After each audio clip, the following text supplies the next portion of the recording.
Good morning. This is Jason D coming live at you from Film Fanatic headquarters once again. So first off, happy Halloween. It's about 9:40. It is Halloween morning, the best holiday, the greatest holiday ever. I've said before on this channel that I really love the holidays, but Halloween's always my jam. So I don't do all that much. I don't really do anything different per se during Halloween season.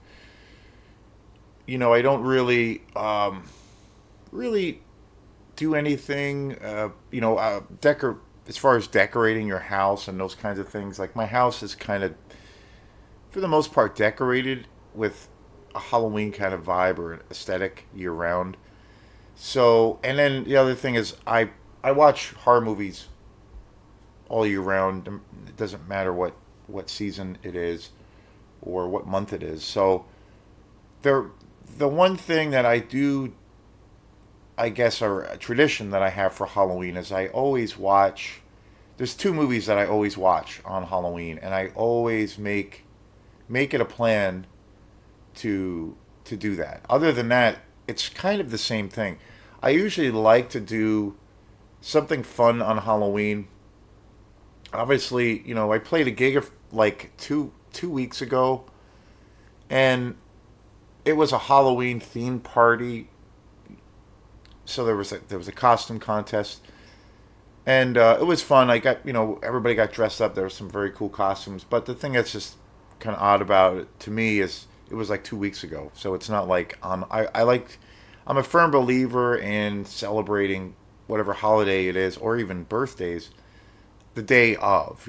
And typically there's I looked online and just for things to do. And it always happens, but there's like absolutely nothing going on as far as I know on Halloween tonight. It's just really weird. Obviously, the kids can go out trick or treating. It looks like it's going to be a really beautiful day and pretty warm, so that's really cool. People will get dressed up, and there'll be all kinds of trick or treaters and candy to be eaten. But there isn't like there's nothing to do. I remember, for example, at Marshall Wharf here in Belfast, which is an amazing brew pub and a really great music venue.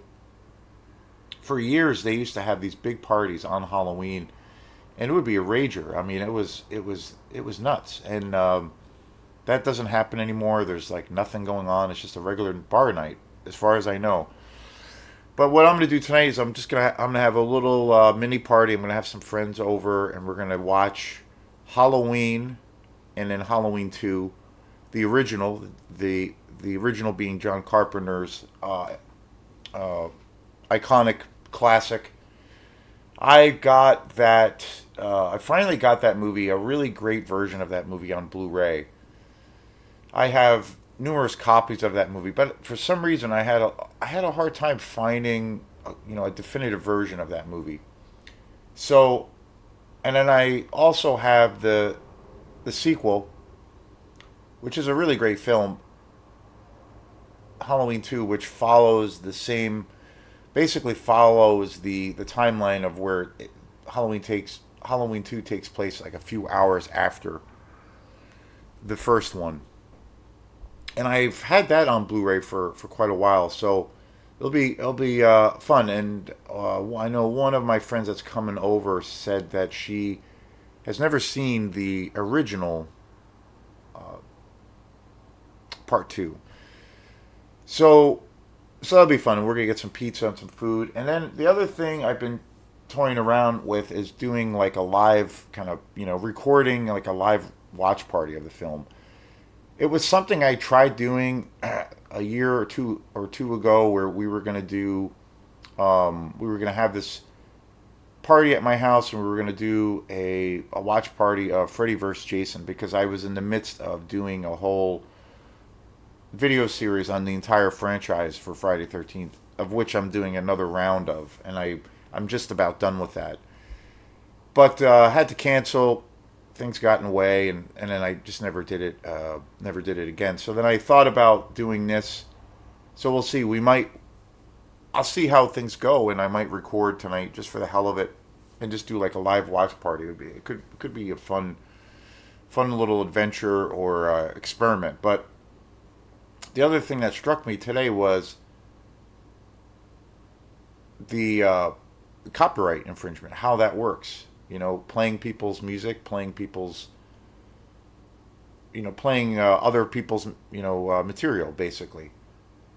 So I don't know how that's going to work if I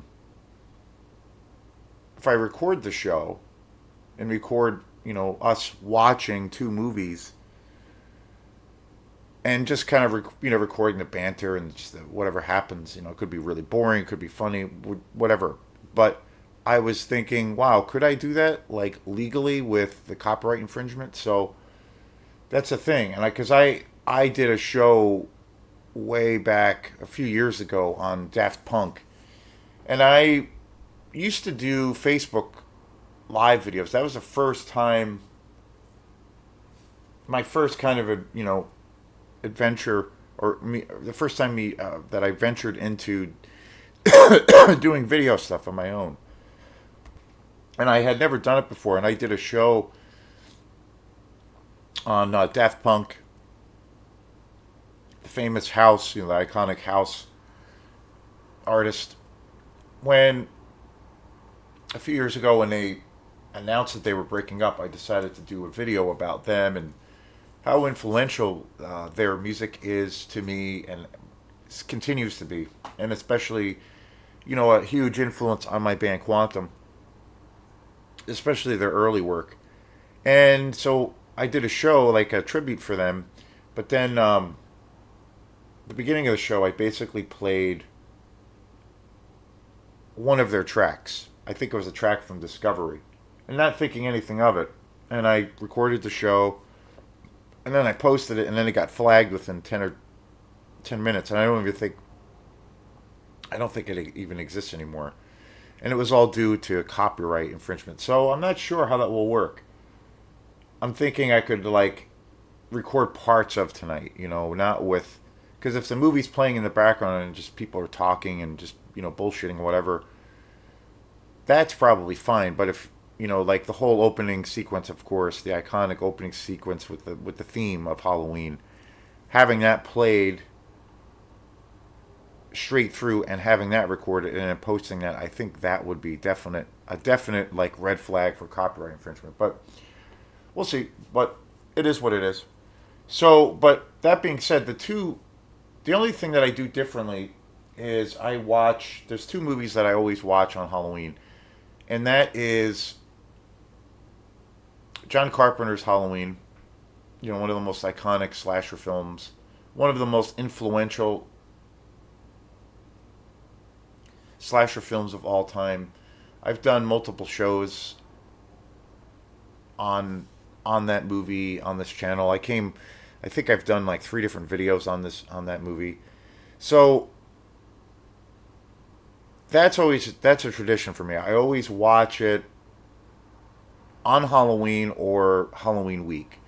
The other movie that I always watch, and I bought this movie like probably about 3 or 4 years ago, and to me it's just one of the greatest horror movies, and I think one of the greatest films to watch around Halloween, and that is 1981's Dark Night of the Scarecrow. So I always watch this movie and Halloween on Halloween or during Halloween season. That's the only thing I do differently. So I kind of have that same thing like around, like say there's not a lot of films out in the world that say are about the season of Thanksgiving, for instance. There are a few. Well, Eli Roth just put out that movie last year, Thanksgiving. So, but there aren't a whole lot of Thanksgiving themed movies or horror movies. There are a few, obviously. There are a bazillion Christmas themed films out there. Tons of horror films. Black Christmas probably being the best and the most iconic. But there's tons of comedies, there's tons of dramas, There's so many, and I typically won't watch a Christmas movie unless it's Christmas season. The only exception around that is Black Christmas. I'll watch that anytime. That doesn't have a thing. It's very holiday centric, I guess, for me around Christmas. Halloween itself, again, I watch horror movies all the time, so it doesn't. That's not anything. Not it's not a stretch for me. It's not anything different. It's just like kind of a normal. It's just part of my normal routine or behavior. So today is like obviously a Halloween special. I try to always do a Halloween special every year. I also do a Christmas special usually every year for the channel. And sometimes I do somewhat of a best of kind of show of the films I've saw, of the year. I did a show a few weeks ago where I talked about a handful of movies that I saw this year in the theater and then also on Blu-ray or DVD that I really thought were really great, like really good, high quality horror movies. This year, 2024, has been a pretty good year, pretty awesome year for horror films. But as far as holiday themed shows, that's usually what I do. Dark Knight of Scarecrow, I've done it. I did a show. I've probably done at least one or two shows on this movie. I think when I bought this movie, I did a show right after I watched it and kind of revisited this film. And I think I've done another one, but this movie is such a damn classic. It's to me, it's like the epitome of the Halloween season. Halloween obviously being probably the most iconic film for the season, the holiday of October. But I don't know. It's like Dark Knight of the Scarecrow is. I almost feel like both films are tied. There's sometimes I almost like this movie a little bit more. And this, I have such a long and deep history with this film. This actually was a TV film originally. It was directed by Frank DeFelta. It's got an iconic. It was written by. It's got an iconic cast. It's written by J.D. Feigelson, Charles Durning, one of the greatest character actors ever. Plays such an awesome role in this movie. Larry Drake, of course, Claude Earl Jones, Tanya Crow, and Joycelyn Brando. Really great, fantastic cast. The thing that is so awesome about this movie, and I watched this again last night. This was a movie that it's a TV movie. It was, I believe, it was a CBS TV movie back in '81. This movie was on syndication. And I remember as a little kid seeing this movie all the time. They would always show it on Halloween or in October, leading up to Halloween season. And this movie always meant the world to me. It was definitely one of those films that kind of shaped my desire and my love and my, just my incredible passion for horror films. It was right around this. It was definitely one of the first horror films I ever saw on television. I do believe I saw this movie on television before I got like exposed to a lots of the other horror films that I grew up watching. Obviously watching seeing Halloween for the first time, and I remember seeing that on cable, on TV. There's two different versions. There was a TV version which I actually got on this new Blu-ray. It's not included in the movie, which kind of sucks, but the TV version is actually really good.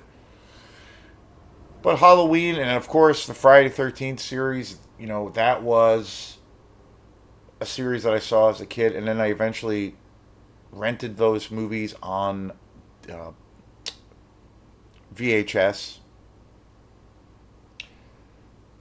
tons of, you know, other films, House by the Cemetery, by my favorite Italian director Lucio Fulci. Um, Many other of his films.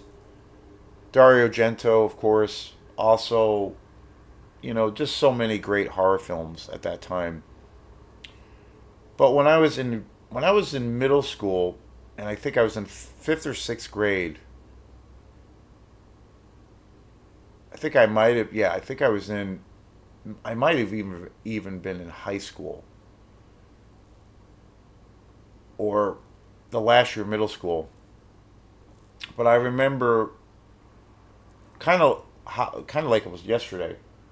I was in class in school, and it was an English class that I was taking, and I remember it was one of the first times that I was assigned like a book, kind of putting together a book report, and we had to.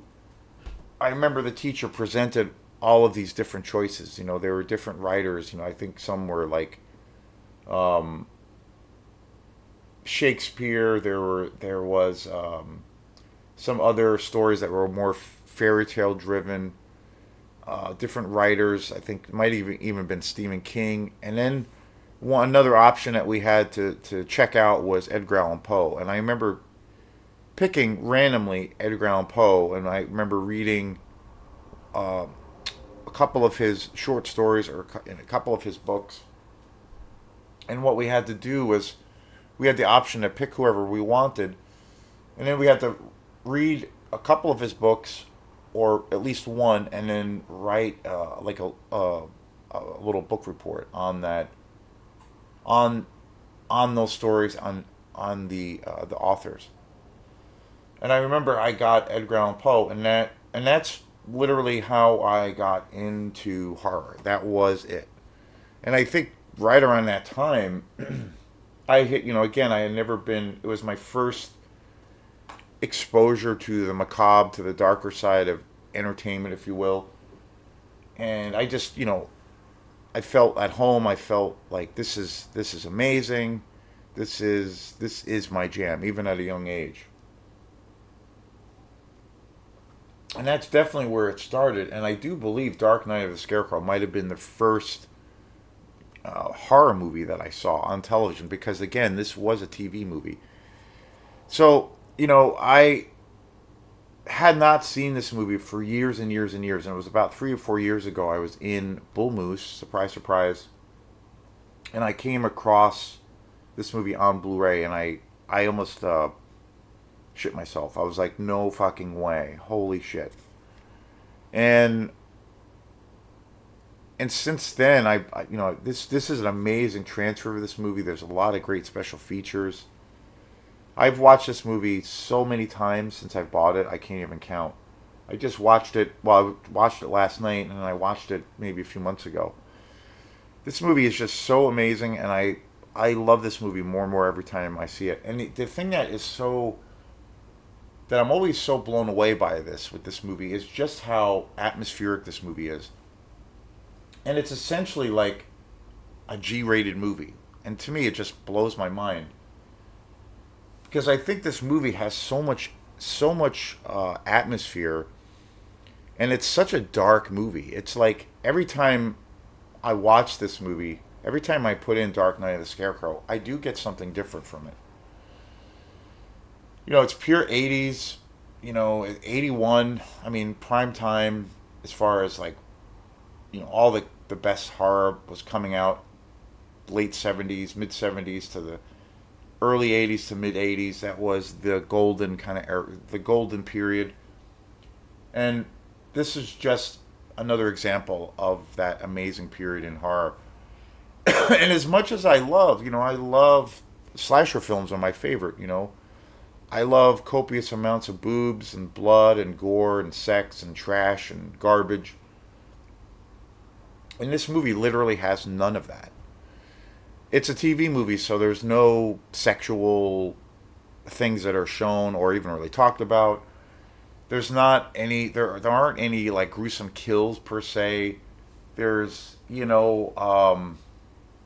it's not really trashy in the sense of some tropes that you see and, the a lot of amazing and all the exploitation movies that I love. But it's super low budget and it's gritty, it's raw. So I kind of include it in that genre. And it's horror.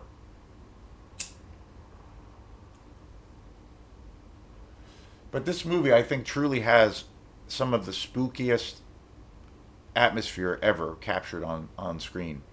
And again, it's credit to just the incredible writing, the incredible direction, the fabulous cast, the way it's shot, the the cinematography is amazing. There's so many like iconic scenes in this movie. I don't really hear this movie talked about. Every now and then I hear people say this or that, and they're like, yeah, like this is, one of the greatest horror movies ever. But I really think that this movie is so important, and it's testimony to like the whole thing that I kind of really aspire to be, or the kind of the way I think about art a lot of the times, or maybe even around creating art, is I definitely believe less is more. What you sometimes a minimalist approach, or when you just have a limited amount of tools to express yourself, that can be almost more powerful. And I think this movie really exemplifies that. I also think it really um,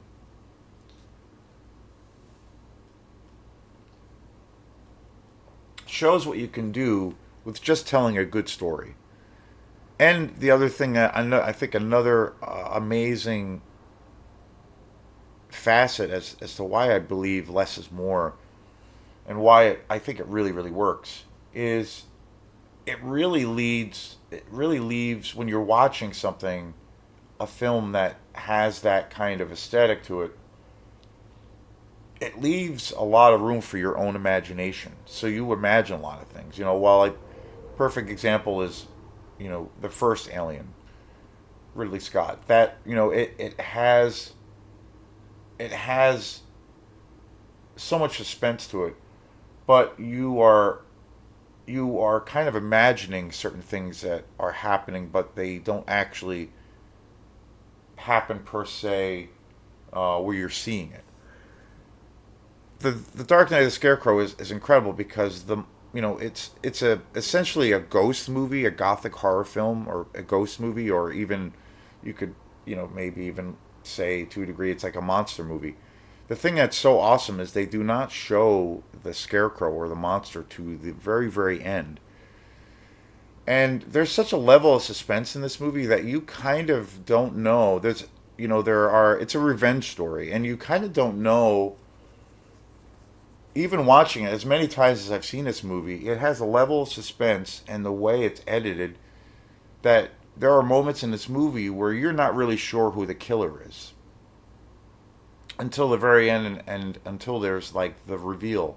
And it's so cool. It's like it's so effective. And it just has, like, you can feel the Scarecrow's presence in every scene, even though he is nowhere to be found. Like, they literally don't show him. They show the Scarecrow in the very, very beginning of the film, and then at the very, very end. And the rest of the film, you don't quite know who the killer is, and you don't, there are, there's a use of shadow and shadows, silhouettes, and just pure unadulterated, like,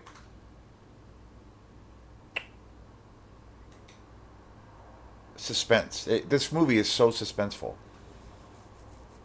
and it's incredibly creepy. The music, the score for this film is so great. There's so many, like, watching. I watched this again, like I said last night, and this movie has so many iconic scenes to it. Just so many scenes where one of the characters discovers the Scarecrow in his field, and there's this big giant panning shot, and you see like the horizon, and you see the Scarecrow, and you see him standing terrified, seeing this Scarecrow in his field, and he's becomes completely paranoid as to why the Scarecrow's here. And it's got and I think this movie is definitely a mystery too. It's definitely a mystery film, and you don't really know. Like they don't really even know going into this film. You kind of know what it's going to be about, you know, hence the title. But they do such a good job with like covering, um, shadowing those things up, like where you have to sit with it, and it really is. If you took away the horror elements, it's a mystery movie, but it's so great, and it's so fleshed out. The writing is just so impeccable. And I again, it's just one of those things. I'm just like, wow, like I always am blown away that this movie is a TV movie, you know, and it's just wild to me. It really is. And again, it just comes down to it's just testimony to the impeccable writing. J.D. Fiegelson, who created this film, he was a pretty prolific writer in the '80s. He did other television shows. He did direct other films, but this was the movie that kind of put him on the map. You know, just such a great script and so much. There's just so much suspense and atmosphere. This movie's all about the atmosphere. So yeah, there's so many things to say about this movie, and can't can never recommend it enough. This, you know, again, I only saw this film growing up on TV and it was a CBS original movie, which is blows my mind. So I, you know, if there were years and years went by, and until I saw it again, and when I saw it on Blu-ray, it was like literally watching it for the first time. Every time I see this movie too, I do think that this movie, I get the sense around it that I'm like, wow, like this movie is darker than I thought. That's one of the things I say to myself every time I watch this movie, and it happened last night. I'm like, wow, this movie is really dark, and there's one scene of where one of the characters gets shot and riddled with bullets. And again, this film does not have very much gore, but there are two scenes in the film that are very violent. And I'm like, wow, like take kind of taken aback by this was a TV movie, and they really kind of pushed the envelope with a couple of these scenes. And there are two scenes where it is bloody and gory and violent, and I'm like, wow, this is this came out in '81 on CBS. You know, this was a CBS made for TV movie. Fantastic. But anyway, so happy Halloween. Hope you guys eat lots of candy and have maybe get scared a couple times today or tonight. And we will see you next time. Peace.